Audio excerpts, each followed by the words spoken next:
Welcome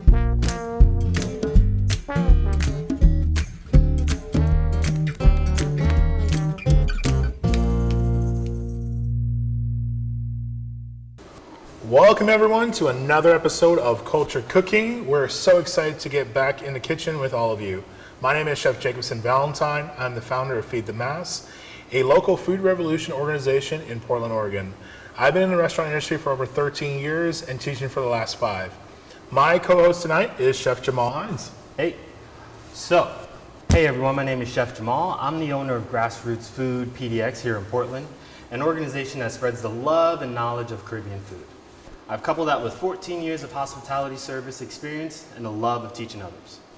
Food is one of the most obvious ways we experience cultural influences every day. Here on Culture Cooking, we go to the root where food comes from and teach you how to cook popular dishes from around the world with ease and happiness, because when it's easy and you enjoy it, you're more likely to do it. It's our passion to inspire people to care about what they cook and what they eat. Before we start, I'd like to thank this month's sponsor, Delta Fire Incorporated, and introduce everyone to Angie Carlatis. Angie, please tell us a little bit about Delta Fire and the work you do. Yeah, hi guys, thank you. Hello everyone, my name is Angela Cartalis, and I'm with Delta Fire in Southwest Portland. We are a fire sprinkler contractor, and we specialize in commercial fire sprinkler installation. Thank you, Angie and Delta Fire, for supporting Feed the Mass. Now let's get to cooking. Just a quick note that there will be 3 breaks in tonight's class. We're preparing the recipes that we love to hear. As we are preparing the recipes, we love to hear what you enjoy most about cooking during this time of the year. Please put your answers in the chat box. Tonight we're going to the farm. Yes. Talking about the fall harvest. In Oregon, there are tons of farms and gardens located throughout the state, which is why we're super excited about the last big harvest of this year. This is the time to start thinking about how to make your favorite summer foods last all winter long. Yep. Quick question, who here has preserved your food before? If so, tell us what you did. So Jamal, can you tell us what is food preservation? Thanks, Jacob. I would love to. The astonishing fact about food preservation is that it has started in every culture at nearly every moment in time. Our ancestors had to harness nature in order to survive. In frozen climates, people froze seal meat on ice, and in tropical climates, they did so with dry food in the sun. Perfect. Food by its nature begins to spoil the moment it's harvested, so food preservation enables people to put down roots, live in one place, and then form a community. They no longer had to consume the kill or harvest immediately. They could preserve almost anything for later use. Each culture preserved their local food sources by using some of the same basic methods we still use today. In fact, we all have preserved food just by putting it in the fridge or freezer. Awesome. So essentially you're telling us beef jerky, jams, pickles, sauerkraut, smoked meats, they're all food preservation? Exactly. Tonight, we're gonna make 3 different dishes: applesauce, pickled veggies, and kimchi. Now the most important thing that we're going to be talking about tonight is that everything has to be measured ahead of time, and second, please be patient. Don't rush this process, just take your time. Let's get into our first preservation technique, canning. Jacob, have you ever made applesauce before? I have not made applesauce before. This would be definitely my first time. All right, cool. I have, and it's actually an easy way to transform an ingredient into something that you can eat all year round. I love it. This process can be quick, and there will be a lot of different tree fruits that you can preserve. Tonight, we are going to be using local apples we purchased at Kiyokawa Farms in Hood River. This process can be quick, and there are a lot of different tree fruits that you can use in its stead. Sweet, that's awesome. So tonight, we would also like to introduce Alayna Hutchinson, a registered dietitian who will be helping us with our classes. Please give us a warm welcome to Alayna. Can you introduce yourself and tell us a little bit about the nutritional benefits of apples? Hi, Jacobsen. Yes, thank you for the introduction. My name is Elena Hutchinson. I'm a registered dietitian working in the Portland area. I'm really excited to be part of tonight's cooking class, teach you all a little bit more about some nutritional facts about some of the things you'll be cooking and eating. First and foremost, we'll talk about apples. So apples are a nutrition powerhouse. They're full of a ton of different vitamins, minerals, antioxidants, and fiber. So vitamins such as vitamin C, as well as potassium, which are really important for our bodies to stay healthy, and especially as we're entering into the winter season. And fiber is another thing that apples are full of. So fiber helps our digestive system, helps us stay full after a meal, and also is helpful for our heart health. So apples in that way are cancer preventative, they're heart healthy, help to keep our cholesterol low. And they also have been shown to just overall protect us from a lot of different diseases because they're so full of nutrients. So one tip is if you are eating apples or cooking with apples, such as applesauce, keep the apple peels on because the apple peels are full of nutrients, but also that's where all the fiber in the apples are. So that's one tip to keep your nutrients up while you're cooking with apples. Oh man, that's awesome. So not only are apples taste good, they are also good for you. Yes. Okay. First thing we want to do is wash our apples in some cold water. We already did that, so we're just going to wait on you guys to do that. And then after that, we are going to dice these apples into small pieces, keeping our peels on. Perfect. And if you guys already have your apples washed, just give us a thumbs up so we make sure that everybody in the chat is along with us. Can you remind us of the technique we'll be using when we hold our knife? Yes, so when we talk about holding our knife, it is super important to understand all the parts of our knife. So the first part, of course, is going to be the cutting edge, the spine, the blade itself, the handle, and then this point in which the blade and the handle come together is called the bolster. And this is where I actually like to just pinch the bolster of the knife, and then with the rest of the handle, have it line with the third knuckle, which is like the attachment of the finger to the hand. We're gonna have that right there and then grab onto it gently. So with this, we wanna make sure that our tip of our knife is always in contact with the board. And anytime we're chopping anything, we're gonna go from tip to butt, every single time. Now, you're probably wondering, what do I do with my other hand? A lot of people feel really uncomfortable. They try to shy away, but actually you need these two to work together. And this is a really important part. So anytime we're doing anything, we're always going to do the kitty claw method. Oh, yeah. So the kitty claw method is super important because it's going to make sure that you're holding on to everything, and then your knuckles are going to protect your fingertips from being cut. So we're going to put the blade right next to it. We're going to have the tip of the blade putting towards the cutting board. Now this part of the knife is going to be super important because this is where we measure everything. And we're going to make sure that no part of our finger is on there before we go down. Because if any part of your finger is on this side of the blade, it's going to come off. It's just a rule of the knife. So we're going to take our apple, we're going to line it up. We're going to avoid the seeds in the middle. Now this is super important. We're going to avoid them. So fingers clawed in, looking down, tip into the cutting board and down. Super easy. We're going to turn it, lay it on its flat side. We're then going to again, line it up, make sure your fingertips are nice and tucked in. No part of our finger is on this side of the blade. Tip into the cutting board and down. Turn it and continue. Down and down. So super easy. We have this little core we can use for compost or whatever you like. So pretty simple. Now, to make our dices, what we're going for is I want to go and say about 1/2 inch. So 1/2 inch, measure, cut. 1/2 inch, measure, cut. Beautiful, nice and easy. We're going to turn it and we're going to cut into little dices. Now you should have about 4 pounds of apples, is that correct? That's about right. Perfect, so we're going to go through, we're going to start cutting all these up, and we're going to talk a little bit more about the ingredients. The ingredients, perfect. Yep. So, first thing we have here, this is going to be our packed brown sugar that we have. We have some cinnamon here as well. And then we're using apple cider vinegar, and you can use apple cider vinegar or apple juice or just water if you so choose.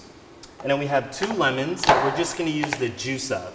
And we have this cool little juicer here that we can use. That's totally optional. You can use that or just squeeze it with your hands. Once we're done chopping up all of our apples, we're gonna put that into a pot that's right next to Chef Jacob. Yep. And then we're gonna bring that up to a boil and then down to a simmer.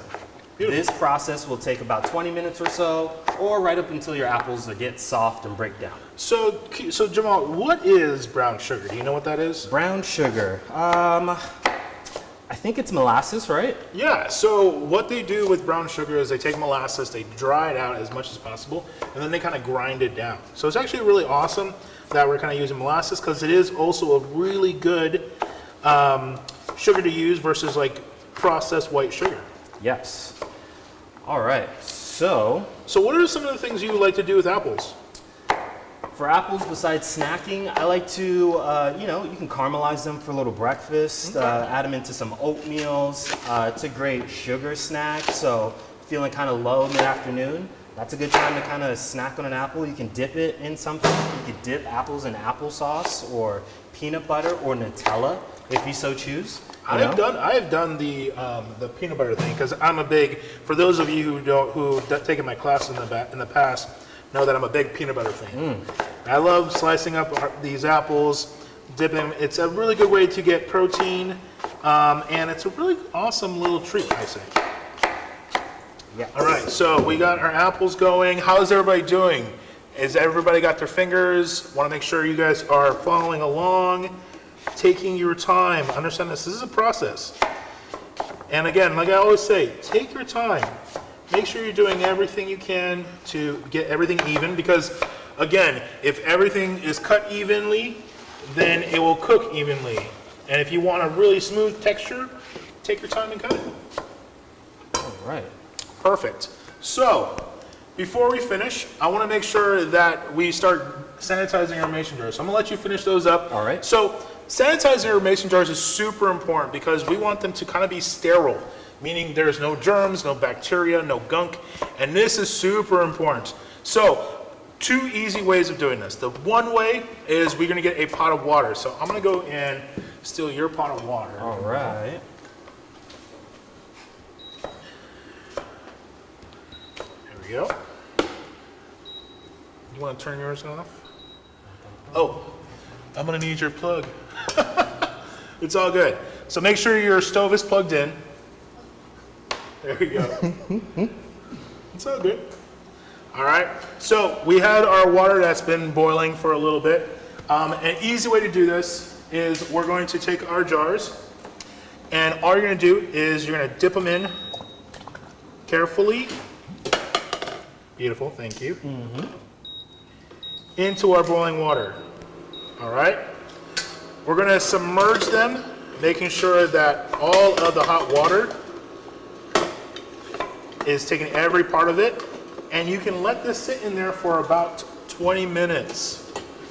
So make sure you have a big enough pot that all of the mason jars can fit. I think I definitely grabbed the smaller, The smaller pot. the smaller pot for this. But it's all good.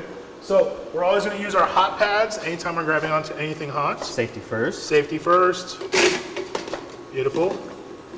Put this to the side. Hot water. Fill this up with the hot water. And if you don't have that, it's okay. Take this time. We're going to start getting your hot water going. Another cheat way is we actually have a kettle. And we have this already going. It's already hot boiling water. And an easy way to do this is we take our jar. We fill it up with hot water. And this is actually really fun because like you can do, one or two if you're just doing a small batch of applesauce and have that ready to go. And we're going to grab our hot pad or a towel, put it to the side, and we're going to let it sit for 20 minutes. Now, both of these are going to sit for 20 minutes. And with this 20 minutes, we're going to, after 20 minutes, we're going to dump them. We're going to put them upside down, let them completely drain. And then we're going to be using them later. So this is a good time if one of your partners is already doing the apples, have yourself starting to sterilize everything because it's going to take about, like I said, 35 minutes to make sure all of your stuff is sterilized. So next, Alayna, are you still there? You still with us? Perfect. Can you tell us why sterilizing jars is so important when it comes to preserving foods? Yes, so Jacobsen did a great job of talking about the importance of sterilizing jars. So anytime you're canning, preserving, anything that's going to be sitting for a long time, say in a fridge or on a shelf, really important to sterilize, because what it does is it kills any bacteria, also yeasts, fungi, even dust particles that may be stuck in these jars. Any of that that's left in these jars could cause food spoilage. So that's where you get bacterial growth. Anything that goes in there, you could see mold start to grow. So that's where food spoilage comes in if you don't sterilize those jars. And that's just, it could make you sick if you eat it, but also it's wasted cooking time, and all the food will go bad. So if you can just prepare, sterilize beforehand, you'll prevent anything growing in your food that you don't want growing. So always important to sterilize, prepare, keep yourself healthy, and keep your food lasting for a long time. Perfect. Thank you so much, Alayna. So does anyone have any questions going so far? How are you guys doing? How are you guys holding up? Everybody's looking good? Yeah, I'm doing all right. Thanks for asking. Oh. Perfect. All right, so I'm almost done with all of these. Man, I got so many jars. So many jars, so many apples. So we're using these core mason jars. You can get them anywhere. I got these at Fred Meyer's, which I found, when we went to Fred Meyer's, it was very hard to get these jars. Yeah, so, they had them hidden. Amazon is going to be another good thing, but it seemed like it's like a treasure right now. Yeah, it is a treasure. You can also, maybe go on Facebook and chat around with some groups. A lot of people have mason jars, but I would Canning groups. Yeah, canning groups. I would suggest though buying fresh new tops, right? Yep. So you can use a recycled jar of sorts, 32, 16 ounce, whatever you prefer, but buy new tops because you want those to be super, super clean and not have any rust or any residue food on them. Perfect. So I'm gonna make sure this one's filled up a little more. And again, please, please, please, make sure you guys are being careful. Boiling water hurts just as much as fire, so don't burn yourself. All right, so I'm gonna get started on the cooking process for those. So again, can you remind me, and those that are home, what ingredients that we have to get into this first? Sure. So importantly, it's gonna be our apples. Okay. And then in your hands. So we're gonna put all of our apples that we have cut in there. Beautiful. We get that right on the nose. Barely fitting in, Barely. I like it. And then we have some apple cider vinegar. Beautiful, love apple cider vinegar. Super, super tasty. And then we have some cinnamon. Cinnamon? Yeah, we can chop that guy in there. I'm a big cinnamon fan. Cinnamon. I mean, and what's great about cinnamon is one of those things that, like, it's good like when it's like in savory and sweets. Yes, so yes. this is going to give you a little bit of the savory sweet kind of feel. I love it. It's very holiday. Very warming. It's a very warming spice. So those of you at home, I highly suggest getting one of these juicers. They're pretty awesome. And if you've never used one of these before, it's actually pretty, not as intimidating as you think. But the big thing is, don't get fooled by putting the rind side to the holes. Because if you do that, there's nowhere for the juice to go. So always seeds towards the holes, and then squeeze. Now, if you're strong-handed like, some of the kids we used to teach this summer, they just did it with hand. They didn't even care about that thing. They're like, boom, no big. And if there's some seeds in there, you can just pick those out with a spoon or your clean fingers, right? Or you can use a strainer. Or a strainer, works just as fine. Yeah. So I'm a little bit weak. I did a workout this morning, so I'm gonna use this thing. All right. So 2 lemons. You want us to pick out the seeds? Yeah, I'll pick out the seeds. I give you the easy job. I appreciate that. You're welcome. All right. So this is going in. Beautiful. So what temperature should we be cooking this? Because I had it on medium, but should we go a little bit higher? A medium high should be a really good temperature if we want it to rock and roll for about 20 minutes or so. Cool. So we bring it up to a ripping boil and then bring it down to a simmer. Get it going. Perfect. You almost done? Then seedless. Man, I did 1.5. Where were you at, man? I mean, I was picking through your job. That's all right, though. All right. So we got our cinnamon, lemon juice, apple cider, and then we have our brown sugar. Yes. This is looking amazing.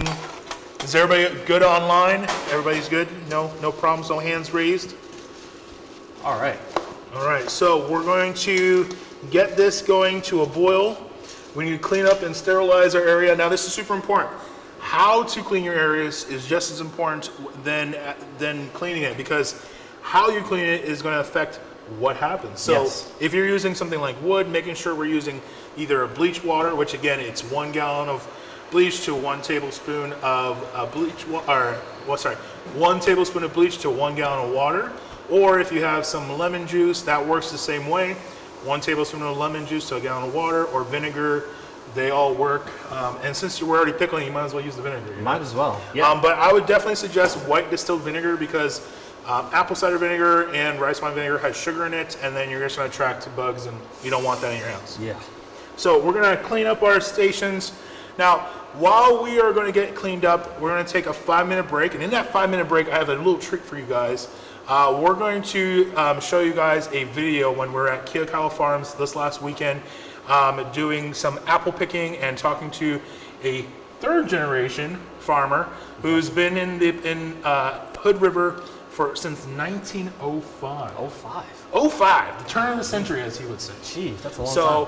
So we're gonna go and take a quick 5-minute break, enjoy the video, and when we get back, our place is gonna be clean, and we're gonna get ready to the next thing, which is gonna be pickled veggies. See you soon. Hi everybody, I'm out here at Cauliflower Farms in Hood River, Oregon. I'm excited because we're going to be interviewing Randy Cauliflower, who's a 3rd generation farmer out here in his orchard. They actually do cherries, apples, and pears. I'm super excited to be interviewing him because last year I met him, and one of the big things that we talked about was the amount of waste that he had to go through and putting back apples into the ground after they're done being picked. So with COVID happening, I wanted to kind of recap, see how he's doing, and kind of see if there's any way we can be a solution or help out their cause. It is fall time, so of course we're going to be doing a little bit of applesauce with his apples and pear sauce. So I'm super excited to be, tasting his apples and bringing it back to the studio so we can do a cooking class with it. But I really want everyone to understand what Randy's going through as a POC farmer in Oregon.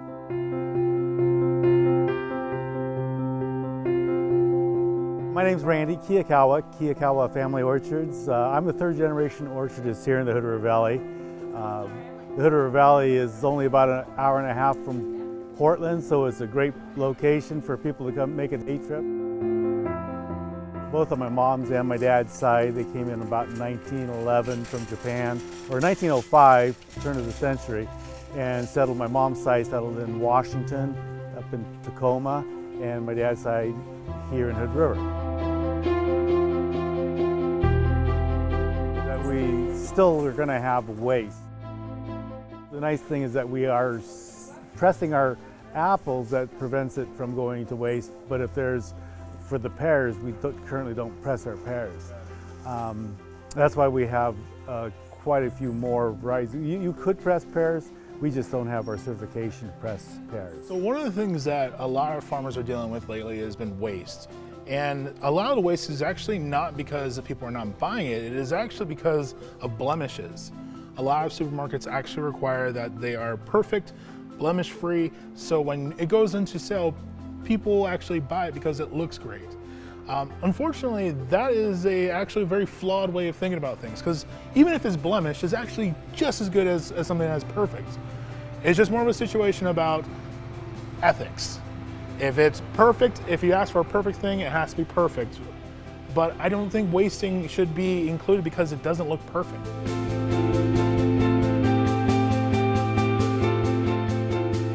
With the COVID and the need to go and have the social distancing and the open air, we aren't nearly as efficient, but I space people out. We try to keep at least 6 to 10 feet apart, and if we do have people together, they're usually family members. We just need to have people help, like right now, to pick or pack or help at the stand. We're not getting anybody to go and apply for jobs. So the whole backbone of my whole operation are the people here, the people picking out in the field, the truck drivers that take my fruit into Portland, and the folks that work at this farm stand and my farmers markets. That's the backbone. But the guys that are here on the orchard, pruning when it's cold weather, below freezing, or when they're out there picking cherries at 4:30 in the morning before the sun comes up. You know, that's the backbone of the whole operation.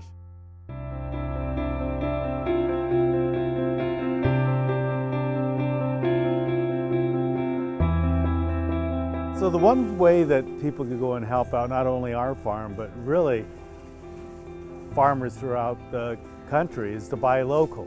You know, going to their local farmers markets, if they joining a CSA,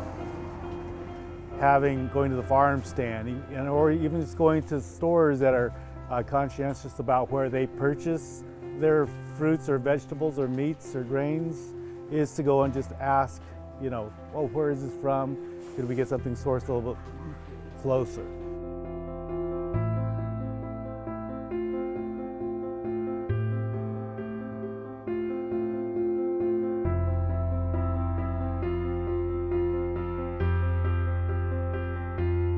I hope you guys are encouraged to start giving some of your time to helping out local farms, whether it's purchasing some apples or even just going out and helping out by picking apples at your local farm.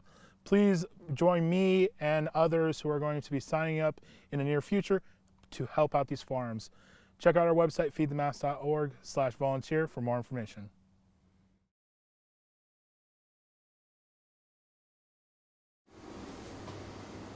Welcome back. Now, Jacob, I want to talk a little bit about pickling.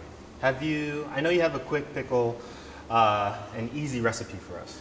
Yeah, no, so the one thing I love is pickles. And it's super easy. And you may already have most of the ingredients in your kitchen. These are two basic categories of pickles. The first one is pickles made with vinegar. It's a strong acid which few bacteria can survive in, and most of the pickles are available in supermarkets are preserved in vinegar. Now, the other type of pickles are the ones that are fermented. And the way they do that is they actually are in a salt brine that actually helps the growth of good bacteria that makes food less vulnerable to bad spoilage causing bacteria. Common examples of fermented pickles are like kimchi, yes, or even dill pickles. Cucumber dill pickles, yeah. Love it. All right, let's talk about ingredients. So ingredients for this is going to be our rice wine vinegar. We have about a cup of that. We have about 2 tablespoons? About 2 tablespoons. 2 tablespoons of salt, 2 tablespoons of sugar, because we want that balance. We want that salty and sweet, because you can't have so much salt and not have enough sugar. Super important. We have 2 bay leaves. Now these are dried. You can use fresh, but we usually have dried because they can spoil. And usually when we buy fresh, it turns into, you know, this dry format anyway. Oh, you want to make sure if you guys aren't already, like, turn down your applesauce. This is a really good example. We got to turn it down to a simmer. Ooh. Give it a quick stir. How's it smelling over there? Oh, it smells so good. Smell good? I'm gonna hang out here for the rest of the show. Oh, well, okay. Well, I can do this. You know, I've done this before. We have about 2 tablespoons of peppercorns. We have our red onion, which I think that's super important. Red onion. You could use white onions, but I like the sweetness of red onions. Yes. You can't go wrong. And the color. And the color. And then now we have rainbow carrots. Rainbow carrots. Whoa, what's happening over here, man? It's a couple days old. Couple days old. So, this is really important. If you are storing root vegetables in your fridge, put them in water or else they'll become flimsy like this. It's not a bad thing. It's just now we have flimsy carrots that we have to work with. We have cauliflower, which everybody loves cauliflower. And you know what these little bits of a cauliflower is called? Flower. Right? Florets. Right? Oh, florets. Right. Yes. So we're going to need the florets of a cauliflower. All right. The first thing we need to do is talk a little bit about knife skills. Yes. So I'm going to give you a carrot. Okay. So we're going to start with the carrots. Now, we're going to need a peeler. So I'm going to show you how to use a peeler. No. Oh, a peeler. Oh, yeah, you got it. Good. So with our peeler, we're going to make sure we're going to peel half of the carrot, and then we're going to turn around and do the other half. Now, super important, we never peel towards us. No. Because that's a good way to lose part of your finger. Yes. I've done that. It's not fun. So we get our fingers away, carrot down, and peel. Ooh. Now this is a rainbow carrot. That's beautiful. Beautiful. Yes. Has a really good purple color to it. Now you can do whatever kind of carrot you want, but understand this. If you're using a purple carrot, you're going to have purple pickle juice. Ooh. So it's kind of colorful. Yeah. You get the colors. And then we're going to do the other side. So you see your fingers are nice and safe. You don't have to stress too much. So I'm going to give that to you. Thank you. So remember, don't cut your fingers. All right. Well, I don't need all of them, so we'll see what happens, right? Perfect. All right, so while he's peeling and keeping safe with his fingers, let's start chopping up our carrots. So the way I want to chop this is I want it to be nice and small and thin, so about close to an eighth of an inch or a centimeter, if you're metric or European or the rest of the world. So what we're going to do is we're going to cut this at an angle. So what I like to do is point the carrot to the northwest side of your cutting board. So if this is a compass, got your north, your west, your east, your south. We're going to point the top of the carrot to the northwest side. All right. You got it? Yep. Perfect. All right, so knife, going to be kind of an angle. It's going to be, I would say, 15 degrees, maybe 20 degrees. If you're in degrees, I'm not really good at degrees, but I'm going to say 15, 20 degrees. And we're going to cut this at a bias, nice and thin. So cutting all the way through. Remember, tip the knife, cutting. And then this little root end, it's not bad, but I'm going to cut it out just because it's not pretty. All right, so we're going to cut, and then again, we want it to be about a centimeter thick and cut. Centimeter, cut. And we're going to go all the way through. Super easy. Take your time. Beautiful cuts you got there. Well, you know, I've practiced, only 13 years. All right, so we have our carrots nice and happy. Put that in a little pile. Now, then we're going to go into the crying game, the red onion. Yay. Now, this is a super easy and fun way of cutting. We're just going to make juliennes. And a lot of people think that they know how to julienne, and I'm going to tell you, you're doing it wrong. Show us the way. All right, the way is, first thing we're going to do, we're going to cut the top off. Super easy. All right. You got that? I got it. All right, cool. Just want to make sure. Cut the top off. Top off. Okay. Root end, the bottom, The bottom. because plants grow down Yes, into the into earth. the earth. Yes. Perfect. So we're going to cut the bottom off. Cut the bottom off. Beautiful. Next, we're going to cut this in half. Cut it in half. Share it with a partner. Oh, thank Make you. him cry. And then we're going to gently just peel the papery husk of our onion. The papery husk. Now, why are we peeling this part off? Because it's not really edible. Oh, that's But right. it does make a really good stock. So just make sure, put that to the side. Bada bing, bada boom. All right. All right, now, what most people would go and they would continue cutting the onion this way, which, I mean, that's not a bad way. It's okay. It's okay, but I want to make sure every slice of onion is similar. So what I do is go with the lines. Yes. So very simply, we're going to go with the lines and just chop with the lines. And you're going to notice every piece of onion is the same length. Majority. There might be a little bit small, so don't sue me if there's a little small one, all right?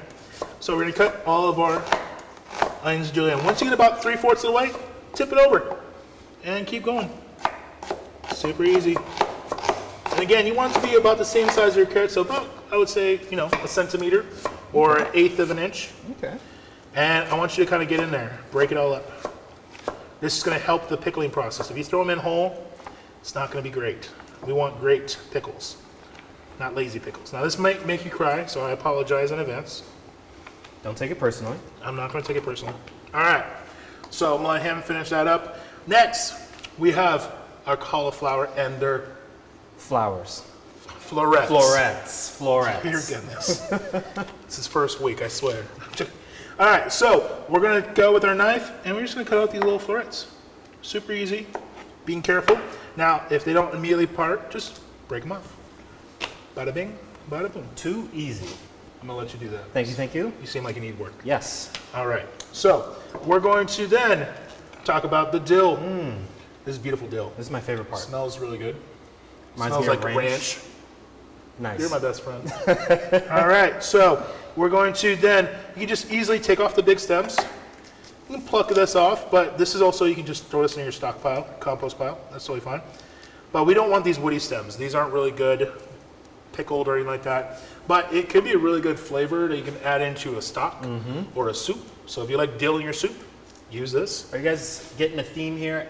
We can use all parts of the vegetables that we're using to do something else with. So your $5 bunches of organic carrots can turn into, 6 meals. 6 meals. Easily. Or Easily. two adults. Or 2 adults. Or 2 adults. Or 2 men. Two large men. Yes. There we go. All right, so I want to do a quick check. Is everybody okay? Everybody's got their fingers? Everybody got good? If you are good, I want you to throw a thumbs up in the chat or just turn on your camera and put a thumbs up. Sweet. All right, we got thumbs up. I like it. Perfect. Everybody's good. Good. So we're just gonna give it a quick rough chop. Now, understand this. Dill is a strong flavor, so if you're not a big fan of dill, use less. If you like dill, use more. Yeah. I think we're a big fan of dill. We are not dill-averse. Oh my gosh. All right. I'm going to let him finish his puns. Let's talk a little bit about the warming up of the vinegar. Oh, yes, yes, yes. Perfect. All right. So before we get into that, Alayna, people are finishing up chopping and everything like that. Could you tell us a little bit more about the nutritional value of pickling vegetables? Yes, thank you. That was a great Julianne demonstration too. I'm learning so much. You're welcome. Yes, so pickling is awesome. I know Jacobsen's been talking about food waste, especially in that looking at the orchard video. And pickling is a great way to reduce food waste, actually, because you can take, anything that may be going bad in your pantry in terms of vegetables, or maybe it's been in the fridge for a couple days, you don't want to eat it, but you can pickle it. So pickled vegetables are a really great low calorie snack. They give a lot of crunch. If you're craving something crunchy, instead of reaching for those chips or maybe, potato chips or something like that, you can grab some pickles. They have a lot more nutrients because they're out of vegetables typically. They also are a really good source of electrolytes. So if you're getting a sweaty workout in, you're losing some salt in your sweat, having a pickle as a snack will get a lot of those nutrients and those electrolytes back that you may have lost in that workout. One tip when you're pickling or eating pickles, the best thing about making them at home is you can kind of control what goes into them. So one thing pickles are typically high in is salt, so sodium. So if you have any concern with blood pressure, if you have high blood pressure, you do want to be careful of the amount of sodium that you're getting in your diet. What happens when you eat a lot of sodium or salt is that your body holds on to more water because salt and water travel together. So if you're eating really salty foods, then you're going to get more water, and that's going to actually increase your blood pressure. So if you're cooking and making pickles at home, you can actually reduce the amount of salt that you're putting in the recipe. So cutting down about half the amount in the recipe of salt that's required, you'll actually be able to eat a little bit more of them, and you won't have to worry about your blood pressure because they'll be a little less salty. So that's my tip for pickling foods is watch out for the sodium if you need to be careful. Perfect. So I'm pretty much what you're saying is like if you were to eat too much pickles, you will start turning into a pickle because technically you're getting all that salt. You'll start pickling from the inside out. Yeah. Okay, so be careful not to turn into a pickle. All right. Or do. Yeah. All right, Jamal. So I want to switch spots with you because I want you to do this part because you need to do something.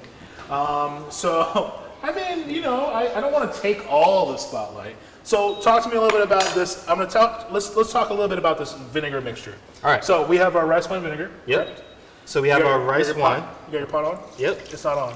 Well, I was gonna wait a second. Yeah. Okay, fine, my bad. All right. See, you doing it wrong. Doing it wrong again. There it is. All right. So we have our salt. So we're gonna add some sugar? salt, some sugar, balance it out. We got our peppercorns. Bay leaves. There we go. Peppercorns. Now, right? So we've listed off a couple like major ingredients here, right? So if we wanted to substitute out the bay leaves for grape leaves, you can do that. For sure. Grape leaves will also produce the same tannins and balance out our pickling process as much as grape leaves will. If you want to switch out the vinegar, we can do that as well for apple cider vinegar, red wine vinegar, white distilled vinegar, sherry vinegar. Yes, anything of those nature. You can also make your own vinegar one day. We should try that. Oh, we should do that. Do it. Yes, let's remember that one. Someone write that down, please. All right. So we have all of that in the pot, and then what we're going to do is we're going to bring this up to a boil, which should only take a couple minutes. That's pretty quick. That's pretty quick. So you want to pay close attention to that, and also remember we have our applesauce going over there, so we don't want to leave that too unattended. I'm gonna give it a quick turn. Thank you, because that's what I was doing over there, just in case if you were wondering. Yep. You should always be stirring your food. Always be stirring. All right. So now, once this comes up to a nice boil, we are going to combine this vinegar solution, right, with our veggies. Yep. So we should probably start packing this into something so we'll be good to go at some point later. Well, I would say, I mean, easiest way, and this is for you guys, you could do it either way, but you could put this into a mason jar and then put your vinegar option in, but I'm pretty sure you guys are just dumping out your hot water out of your mason jar, so it's probably not ready yet. Oh yeah, that's right. So if you haven't already dumped your water out of your mason jars, go do that now. It's a good idea. But if it's not already, if you don't already have your hot liquid, you can just throw it into your pot and then put it to the side. Keep it off the heat, super important. Don't leave it on the heat. No. Keep it off the heat and it'll be ready to go. So is our mixture, oh, it's already steaming. It's warming up. So if you ever want to clear your sinuses, just make some pickles, put your head in it, clear them right out. Oof. Smell good? It smells great. Now, so if you wanted to make this spicy, what do you think we could do to make this a little bit spicy for the spicy Oh my lovers out goodness. there? So you can take like dried chili peppers, you can take fresh peppers and add it into, you know, the vegetable mixture over here. So is it We boiling? have liftoff. We have liftoff. All right. So we're gonna start dumping. All the veggies in here. Here you go. Thank you. I'll come. Thank Throw it you. in there, All right. and then throw that in there. All right. Gonna So give we're this gonna a mix nice it all little up. healthy stir. Perfect. And now the next thing we're gonna need is if you don't have a big enough pot, we're going to submerge these down simply with a plate. You want to make sure everything is kind of submerged. So we're gonna put our plate down, make sure everything's submerged, put something to weigh it down, and we're gonna make sure your mixture is now. Understand this: if for some reason you have too much vegetable to vinegar ratio, just double up your recipe. I mean, the big thing is, like, once you have your vinegar base, you can make a big batch of it, and then you can just fill up all your vegetables and go to town pickling. I think that's what we do a lot in the restaurants, is we literally make big cauldron of pickling mixture vinegar, and then we just chop a bunch of vegetables, throw it in, and the great part about that mixture is, once your stuff is already pickled, you can take everything out of it, and then pickle more things. So this is a faster way because we're using heat to break down all of the vegetables, so it pickles easier and osmosis starts happening quicker. But if you wanted to do this and make your vinegar mixture, put it in the fridge, put a bunch of vegetables in, wait a couple weeks, and you have yourself some pickles. Yes, pickle. Super easy. So what we're gonna do is we're gonna let this sit for about 30 minutes, and then at that point it's ready to eat. But if you don't want to eat it at that point, you can just throw it in the fridge and then you're good to go. Yep, make sure you put them in a clean mason jar, super important. Clean. Now, to kimchi. Now, kimchi is a staple food in Korea. It dates back 4,000 years ago, and is mainly served as a side dish in Korea with every meal. But it's also served as a main dish. Yes. Like, my favorite thing is like kimchi pancakes.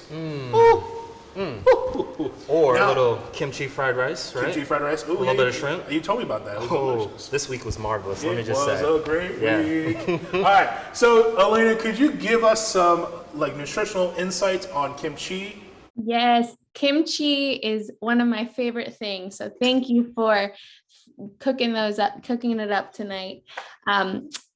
Have you guys heard of probiotics? Is that a term you guys have heard of before? Yes. Yes. Love Yes. probiotics.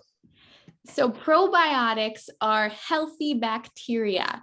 About 70% of your immune system is in your gut, is in your intestinal tract. So it's really important to keep a healthy gut. And one of the best things to maintain a healthy gut with your diet is by eating foods that are rich in probiotics. And kimchi is actually one of those foods that has a ton of healthy probiotics. So keeping your gut healthy can not only help your immune system, also keeps your digestive tract moving, grooving the way it should, and just helps overall health, longevity.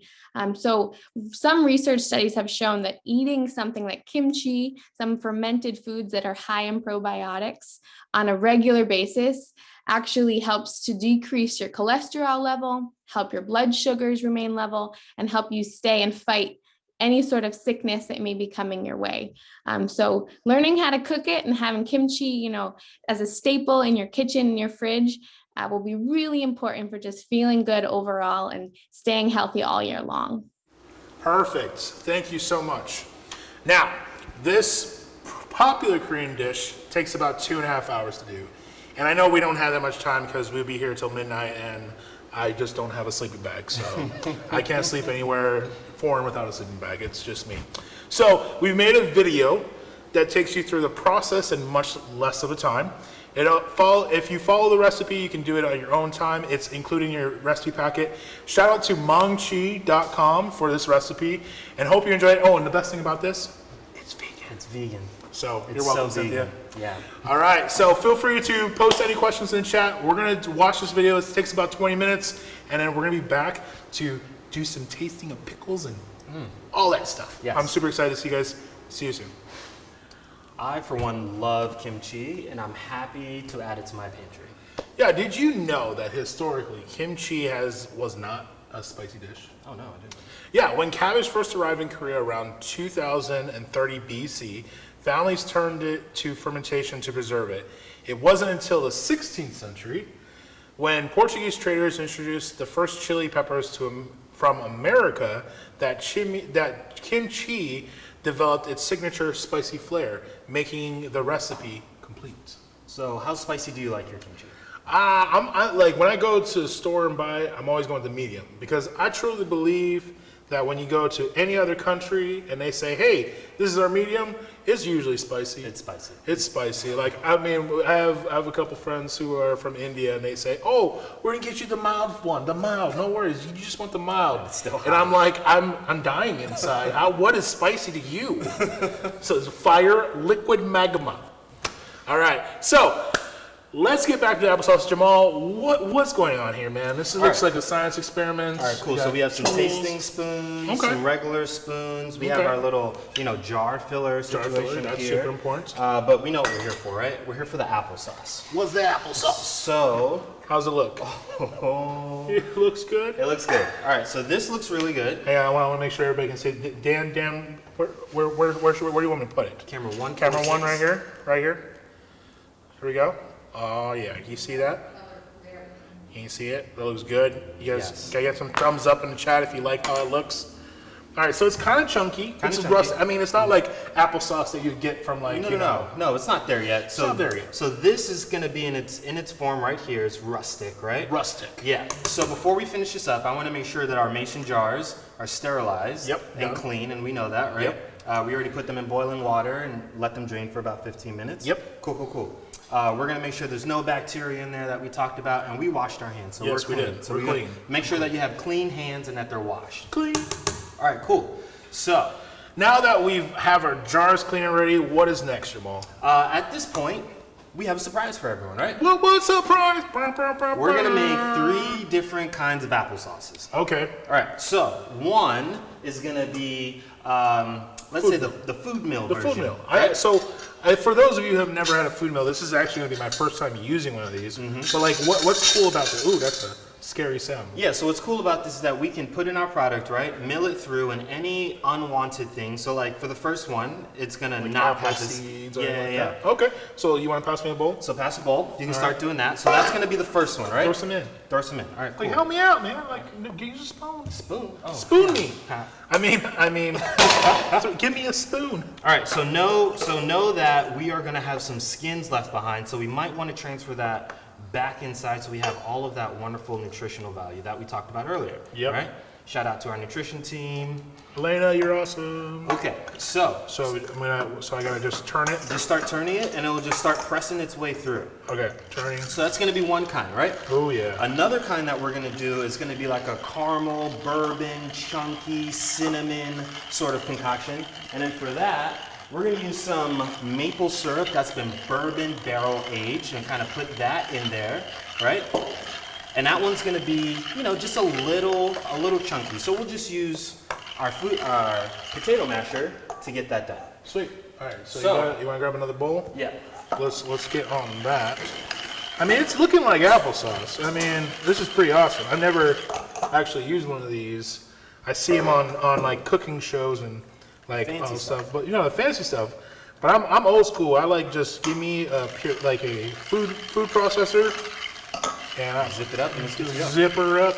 That's what I like to do. Okay, so the 3 kinds that we're gonna do. 1 through the food mill, so super refined, really, really professional looking, right? And if you don't have this, not a big deal. It's okay, guys. we're just showing you different options that you can go through, different pieces of equipment that you can use.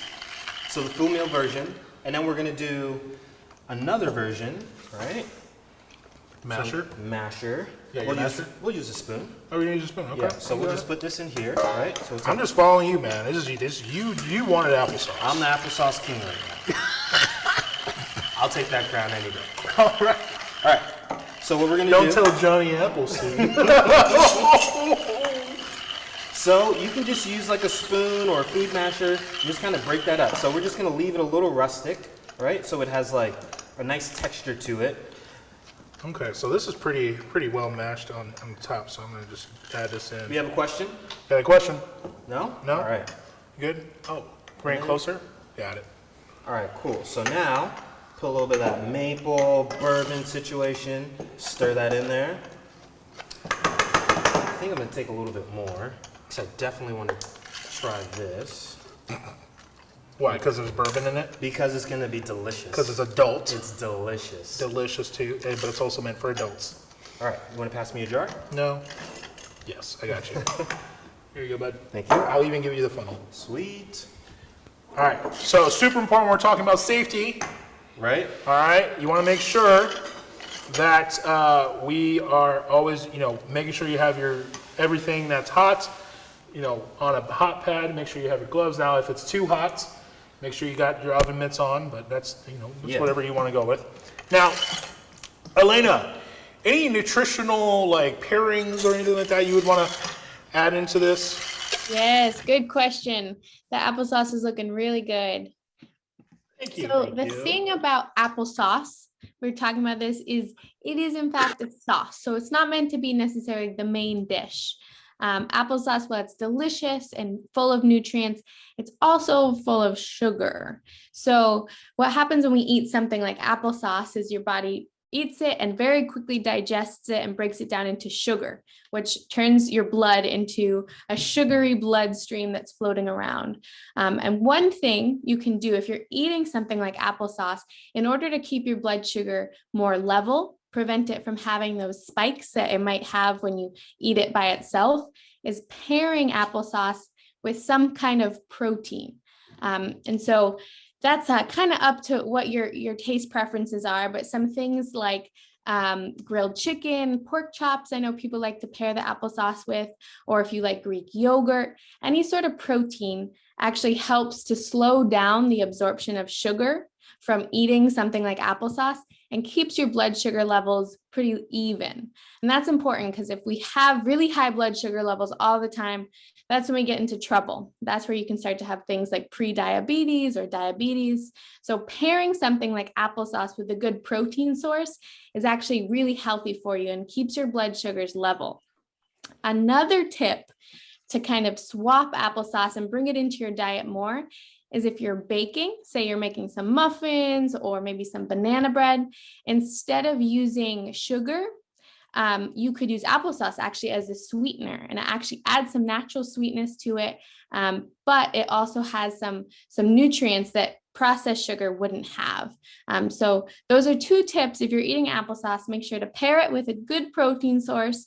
And also if you want a little healthy swap while baking, you can use some of this applesauce as the sweetener in your baked goods. Awesome. Thank you so much. All right, so now that we have our hot applesauce ready to rock and roll, thank you so much. You're welcome. We are going to start putting these into clean mason jars, which we already have. So this first one right here, that's going to be the first one that we talked about, the food mill version. Pureed one, the OG. Yeah, the refined. The refined. The one grandma used to do. Sophisticated. Yeah. And then this one is going to be that bourbon, maple, cinnamon sort of concoction that we have that I just kind of broke up with a wooden spoon or potato masher, whichever you prefer. Now, if you didn't have like that fancy bourbon maple, which is kind of a spendy, what could you do if you just had bourbon in your house? Could you just throw it into the mix, or? Yeah. So what you can do, you can get it like a really rich bourbon, right? Some bourbon, some black pepper, some butter, kind of make a little bourbon butter, sort of Bourbon say. butter? Yeah. let that cool Bourbon off, butter. and then just add it into the jar, and then put the applesauce in, mix it all up, and then you're good to go. Well, that seems easy enough. Yeah, that's super, super simple. All right, so the last one we're going to do by fork, is that correct? We're gonna do it by fork, and we're gonna add extra cinnamon. Extra cinnamon. Cinnamon, Cinnamon. I like it. You see, we've been working pretty carefully to avoid any burns. So make sure that you have someone else around you to kind of help you out. Right now it is time, which I think is the most important part. This is the most important part of We are going to be tasting both our new favorite staples in our pantry, the pickled cabbage, our applesauce, and our pickled veggies. Pickled veggies. Sorry, kimchi, which is fermented. Sorry, not my That's bad. all right. That's all right.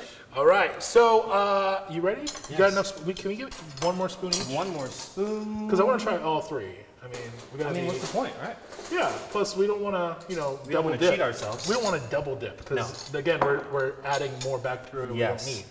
All right, so we're gonna start with applesauce, then work our way into pickled veg because you guys should already have your pickled veg ready to roll, and then of course our kimchi, which for you guys that are gonna be at home, I want you guys to take pictures of your kimchi, send them to us, and I would say if you can, split it in half. Do one that's gonna be in your fridge for or in your counter for 2 days.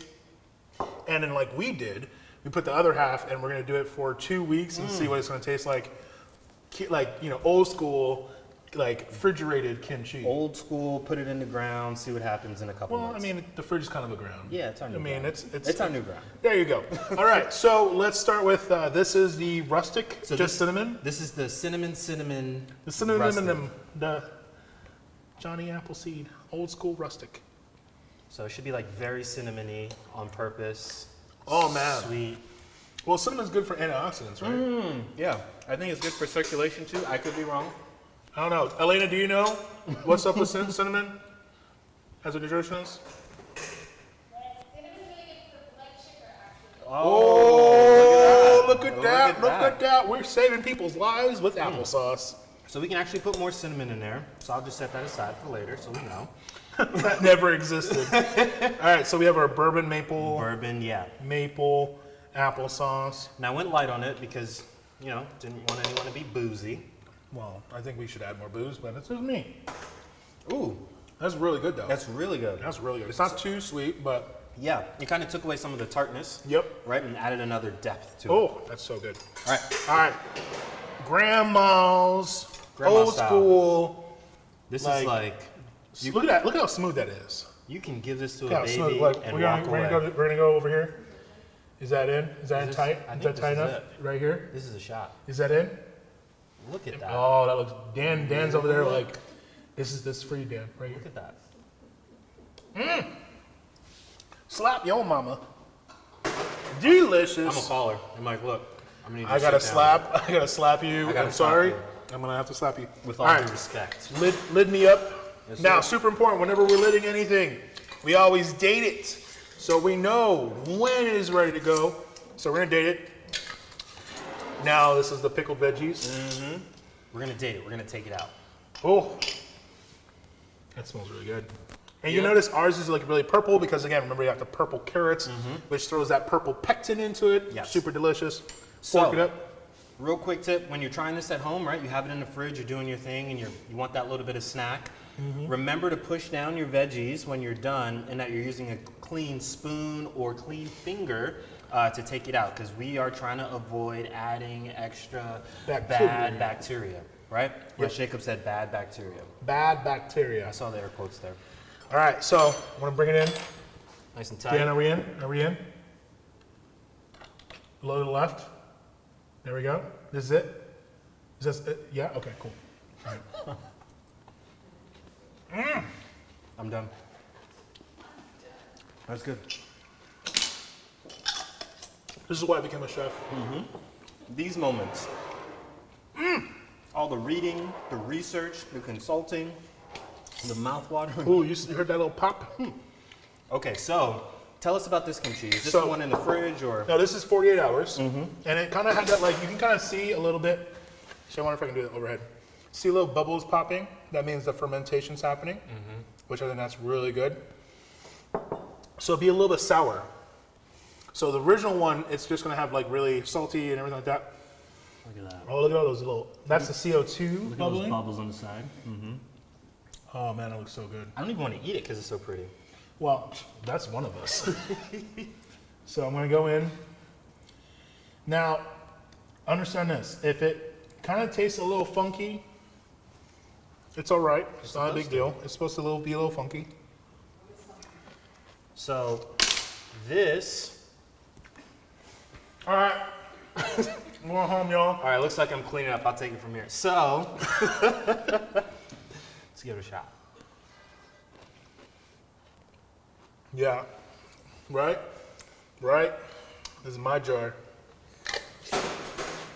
Mine. Is there another jar we can take? Oh, there's 3 Woo. over there. All right. You have to fight the entire crew for it, but it's I all will. good. I will. All right, guys. So, final questions. Anybody have any questions or comments about tonight's dishes? We all good? All right. So we want to thank everyone again for joining us for our fall harvest Cooking class? cooking class. Yeah. Also, big thank you to our sponsors, Delta Fire Inc. and Angie Cartalis. I said it right? Cartalis, are you there? Angie. Is she not? She probably. That's right. We throw it out into the universe.